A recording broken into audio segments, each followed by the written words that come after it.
A major factor contributing to the overwhelming ministry stress is 75% of pastors report being extremely stressed or highly stressed. 90% work between 55 and 75 hours per week. 90% feel fatigued and worn out every week. 70% say they're grossly underpaid. 40% report that a serious conflict with a parishioner at least once a month. 80% will not be in the ministry 10 years later, and only a fraction make it a lifelong career. Hi, and welcome to this edition of Mid-South Viewpoint. I'm Byron Tyler here on the Bot Radio Network, and we're going to talk about stress today. You say, Byron, I just thinking about it, I don't know if I can listen, because I'm living with stress. You might not even be a pastor or in the ministry, a leadership position in the ministry, but you're facing stress. So I think really today's program could be an encouragement to you too. But we're focusing today on the Shepherd's Care Symposium.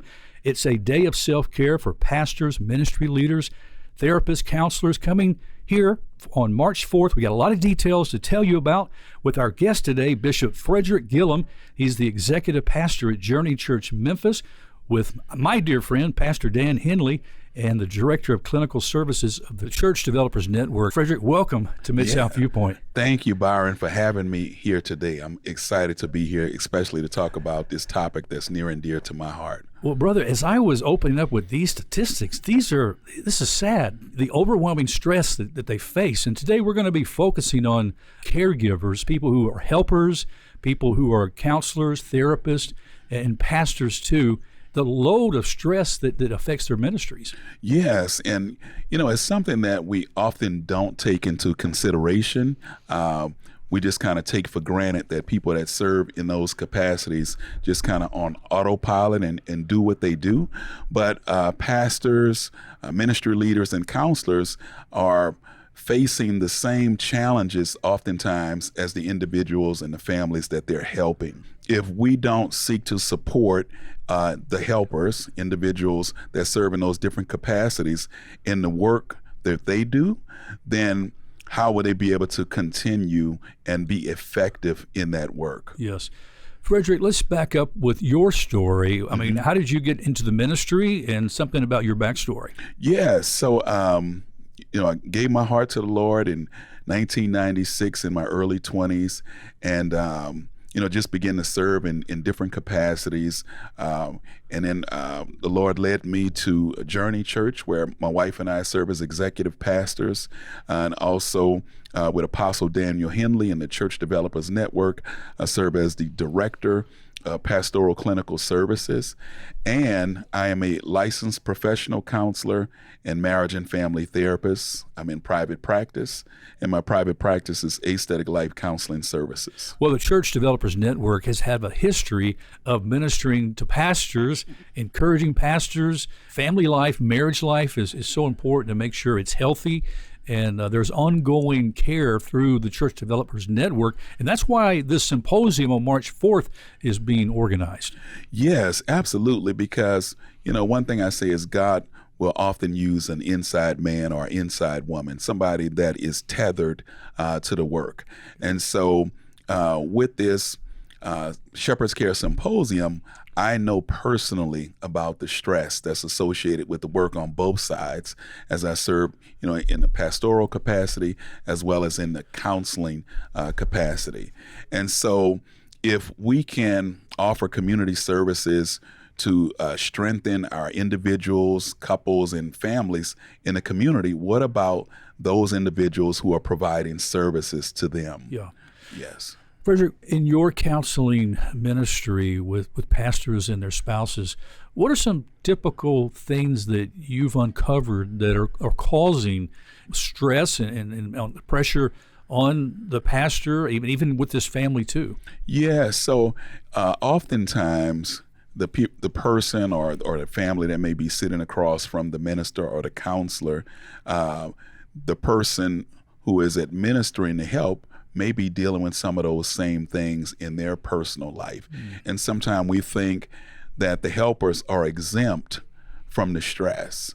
So as the statistics that you mentioned, if all of those things are at work in the life of the helper, then how can individuals be as effective as possible in trying to help others? So we intentionally created this day to cater to those that are catering to others, that are offering services. So we want to help to reduce the stress on that day, and we also want to give them tools that they can utilize moving forward from that day. Sabbatical is something that some pastors have the opportunity to take that really focuses on their personal care, resting, maybe more intimacy with Jesus, more time with their family.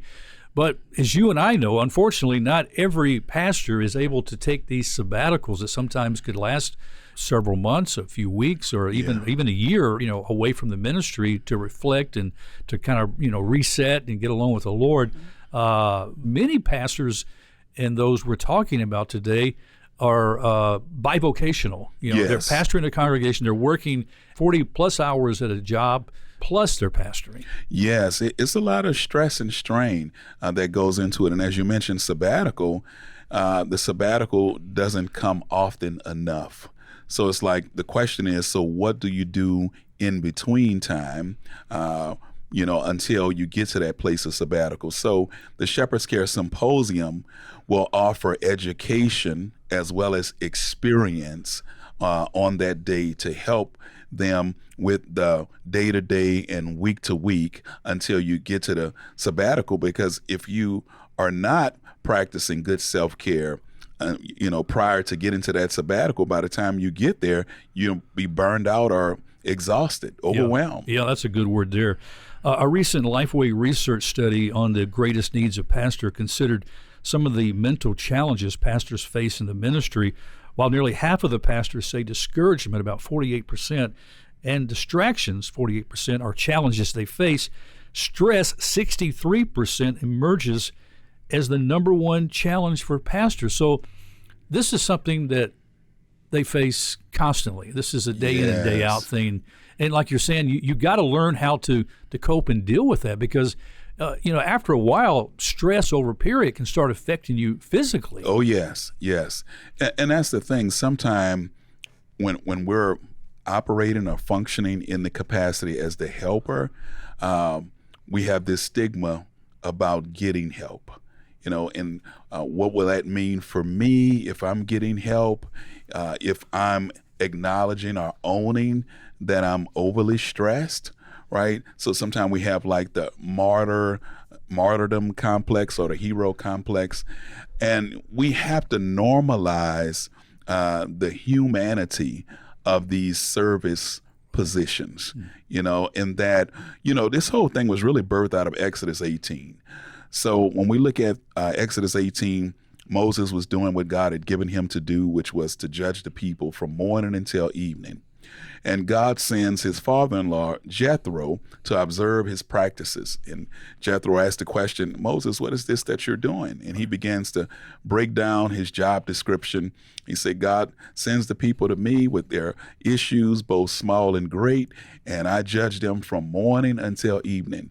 And Jethro's words for him was, this thing that you're doing is not good.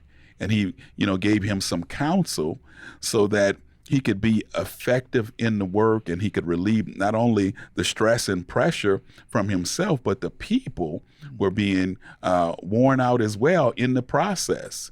So the Shepherd's Care Symposium is an opportunity to provide a refreshing, to renew and to revive those that are in the work, so that not only can they continue in the work, because we're not just concerned about them continuing in the work, but we're concerned about them holistically, mind, body, and soul. Can you talk a moment about the difference between bad stress and good stress? Because, we can't totally eliminate stress in our life, because there is some stress that is good stress for us.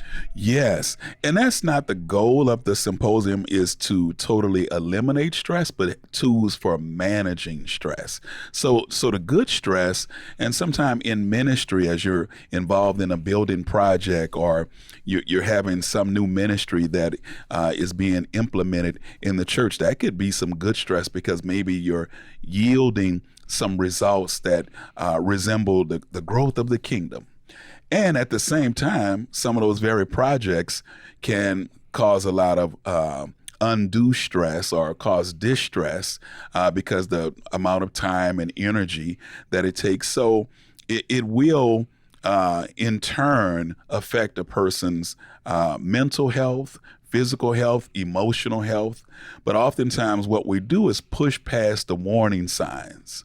So our bodies will give us some signals that things are happening as a result of this continuous stress.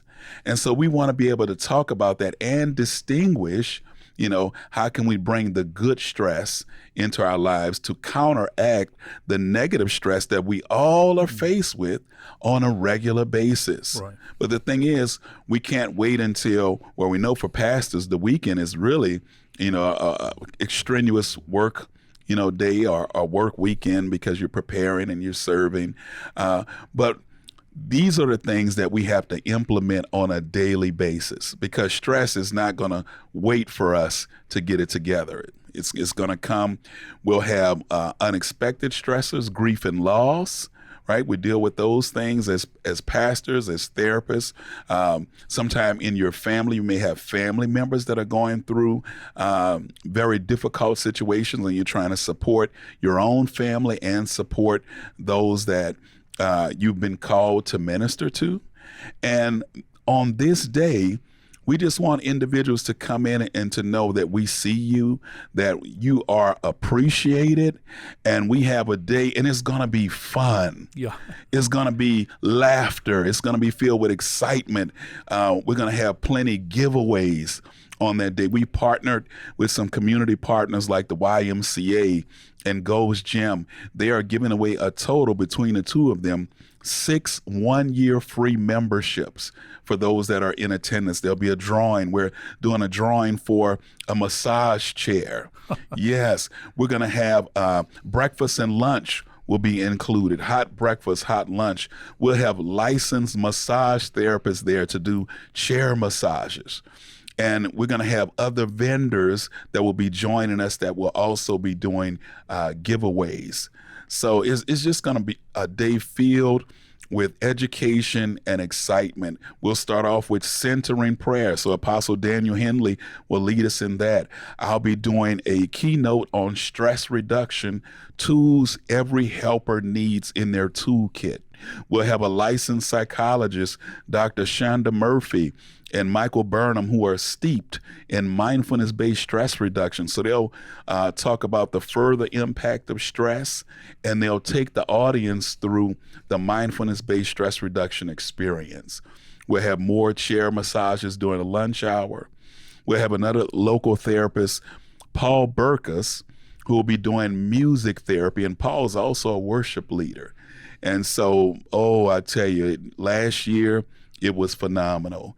And to close out the day, we'll have a theatrical production by Playback Memphis. So there'll be psychodrama, and it'll just be phenomenal. You have it well planned out, brother. Yes, yeah. And I don't think that there is another experience like this. I'm in the field. I have not come across it. There are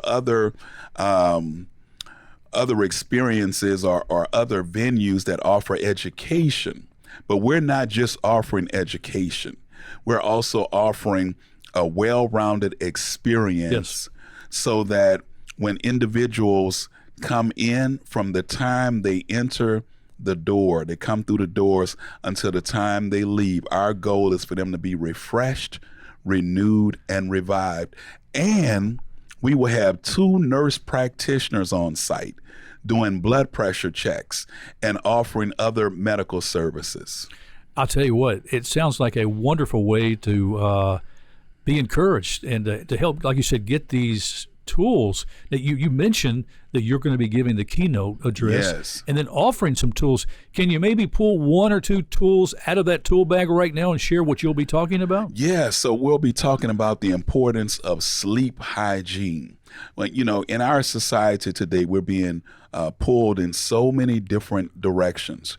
And so people don't think about sleep hygiene. When we hear hygiene, we're thinking about just cleaning our physical body, washing up, deodorant, all of that kind of stuff.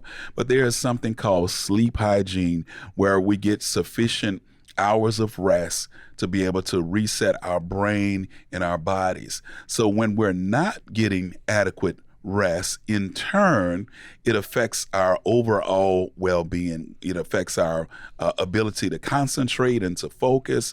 It affects our physical activity when we're not well rested, and emotionally, sometimes we can be irritable and so forth and so on. So we'll be talking about, things like that. Frederick, I mentioned at the beginning where there's a large percentage of pastors who leave the ministry because of dealing with the overwhelming amount of stress.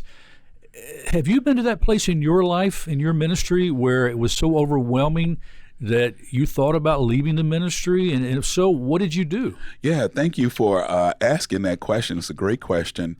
Early on, as a younger minister within my family, my son was having some challenges.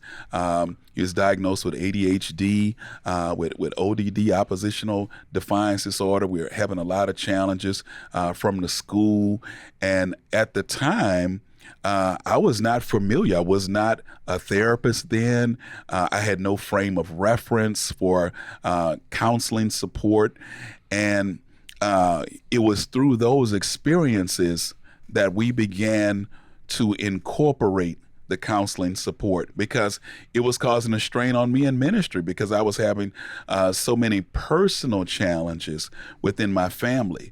But by me and my wife being open to incorporating the counseling, it made all the difference in the world, because we needed that additional support. Right. So, and one thing I want to clarify is that the Shepherd's Care Symposium is not a day of counseling, but it's a day of self-care, where we're offering tools, we're offering education, we're offering experience, but we need to utilize whatever resources or tools that are available, because in some way, form, or fashion, we'll find ourselves at that place like, shall I persevere? Shall I continue? Or shall I stop right where I'm at? Yeah. What about a pastor or a helper trying to find that balance of trying to accomplish all the church or their work requires of them, and then the demands of family life, finding that balance? That can be difficult. It can be. And those are the things that we're going to talk about, because it'll be a space to connect where pastors can come to the realization that they're not by themselves. The statistics that you read, definitely affirm that. And there's something comforting about knowing that as I'm suffering or I'm dealing with challenges, that others are dealing with the same thing. Right, and that's what the Church Developers Network is all about. It's a community of encouragement, a community of love on pastors and their spouses too. Yes, absolutely. And I really appreciate Apostle Daniel to the highest. He's my pastor and mentor. And this was birthed out of also what God put in my spirit. He and I, we collaborated about it, and he said, let's go with it, because his heart is to bless the pastors. And one thing that we know for sure, that if we help to support and encourage pastors, ministry leaders, and counselors, in turn, it's a positive impact for the community. It's a win-win for everybody involved. Frederick, when we talk about this hesitation that some helpers might have towards self-care, making sure they're taken care of, what are some of those hesitations? Is it because they might feel like, hey, I'm supposed to be strong and I've got the power of the Lord, the Holy Spirit in my life, I shouldn't have any stress, problems? I mean, what are those hesitations? The thing is, as we're human beings, we got to realize that we all need help, that, and asking for help is not a sign of weakness. And not only asking for help, but utilizing help and resources is not in all actuality, it'll make you stronger. It's just like, going to the gym to work out. If you have a partner with you, you could accomplish more than you would be able to do alone. And I think about the example of Jesus as he was carrying the cross. And here it is, he's carrying the weight of all of our sins and our burdens. As the scripture says, he was wounded for our transgressions. He was bruised for our iniquities. The chastisement of our peace was upon him. And with his stripes we are healed. But yet they assign Simon the Cyrene to help him carry the cross. And so if Jesus utilized assistance to help him carry the cross, how much the more do we need others to come alongside of us and help us to bear our burdens, as the word says, bear you one another burdens. And yes. I love that, Frederick. That is a great word there, because when you get an environment of others that are going through some of the same challenges that you are, that in itself can be an encouragement. Yes, yes. And so when you're in that environment, you realize you're not by yourself, and then everybody will be receiving tools to help move them forward in the call of God that's on their lives. Okay, now the event is going to be on March the 4th. It's coming up March the 4th. And there's some details about where it's going to be, the Dwelling Place Church International? Yes, that's correct, in Collierville, Tennessee. And as you said, Monday, March the 4th, from 7:30 a.m. to 3:30 p.m. And to register, they can reach out to Aesthetic Life Counseling Services. The phone number that they would contact would be 901-620-9120. We talk about helping helpers operate at their best on a reduced stress level. What are some practical tips? We talk about learning to manage stress on a daily basis. Yeah, and to realize that it's okay to practice self-care. Practicing self-care does not mean selfish. So selfish means I'm only concerned about myself and no one else. But self-care means I'm concerned about others and I'm equally concerned about myself. Now, I believe the symposium was held last year. Yes. And you're looking this to be even a bigger event this year. What are some of the positive feedback and results that you remember from receiving last year's symposium? Man, we've had individuals who did not know what to expect. And so they were coming because some of them were affiliated with the Church Developers Network, and some were invited by others. And so they just didn't know what to expect. When they came in, they said, wow, this is what I needed. and they went away. Last year, we said refreshed, renewed, and strengthened. This year, we say refreshed, renewed, and revived. But everyone last year, all of the participants, as we gathered our evaluations, had the same sentiments that this is what I needed to be refreshed. Any story stand out maybe above all the stories that you read on those evaluations? I remember one person in particular said that these are tools that I'm now going to implement moving forward, because I recognize that prior to this event that I was neglecting self-care. Yeah. Wow, that's a blessing there. Yes. Okay, so there is a cost. Yes. And you have to register. Yes, have to register, and the cost is only $50. Because you mentioned 2 hot meals, a breakfast and a lunch. What's on the menu for those meals? Do you know? Well, I don't have the menu in front of me, but it is relative to the theme, because we're promoting health. But it doesn't mean it won't be delicious. Yeah. You know, these meals are going to be hot. It's going to be filling, the breakfast and the lunch, and then all of those things. And if individuals are challenged with the $50 registration fee, we do have scholarships. So they just can call Aesthetic Life Counseling Services, 901-620-9120. We can get the information out for them to register. And then also, if they are in need of a scholarship, we can have further discussion to help them, because ultimately we're not trying to be exclusive.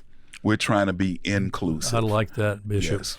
Now, what if a pastor, ministry leader, therapist, or counselor is unable to make the event on Monday, March the 4th, but really needs help working through overwhelming stress levels they're dealing with right now, the load of stress. Is there a way that you can help them beyond this March 4th event? Absolutely, because March the 4th is kind of like a pivotal moment. So we want individuals to be connected beyond the day of the Shepherd's Care Symposium. So the beauty of this is that we do have other clinicians and therapists, if individuals need it, that we could connect them to. And within the Church Developers Network, my role is also to provide this type of education on a continuous basis. So however we need to connect individuals, like I'm even doing, partnering with Berean Missionary Baptist Church, we're doing what we call Grief Share. And so the point of contact there is Minister Salida White. The pastor there is Pastor William Smith. And so even as we deal with grief, pastors, ministry leaders, and counselors, we have resources, and the cost for the Grief Share is only $5 to register. Okay. So we want to help individuals. We want individuals to have the tools that they need to navigate very difficult situations that is universal. Right. We all deal with these things. So we're not exempt as pastors, ministry leaders, and counselors. And the more that we can normalize and take advantage of these things, then in turn, it can serve as an example and an encouragement to others. The Shepherd's Care Symposium is a day of self-care for pastors, ministry leaders, therapists, counselors on March the 4th, Monday, March 4th, 7:30 a.m. to 3:30 p.m. at the Dwelling Place International Church in Collierville. And Bishop, would you give the details to register, a number to call? Yes. Again, they can call 901-620-9120. And I also want to shout out the pastor of the Dwelling Place International Church, Apostle Ken Toney, because they so graciously allowed us to host there last year. And again, they've opened their doors for us to be able to host again this year. So I am so grateful to Apostle Ken Toney and to the congregants of the Dwelling Place International Church. Bishop, God bless you, my brother. Thank you so much for being on Mid-South Viewpoint today and talking about the symposium. Yes. And just pray God's blessing upon folks as they come out and be revived. Yes. Another thing, too, I want to thank you so much for graciously opening the doors of 640 for me to come in and be able to talk about this.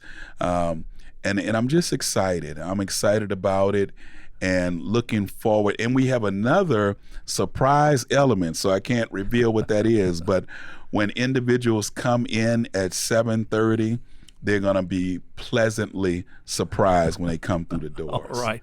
Well, friends, that's all the time we have on this edition of Mid-South Viewpoint here on the Bott Radio Network. Really appreciate you stopping by. I'm Byron Tyler, and we'll talk to you next time. Bye-bye.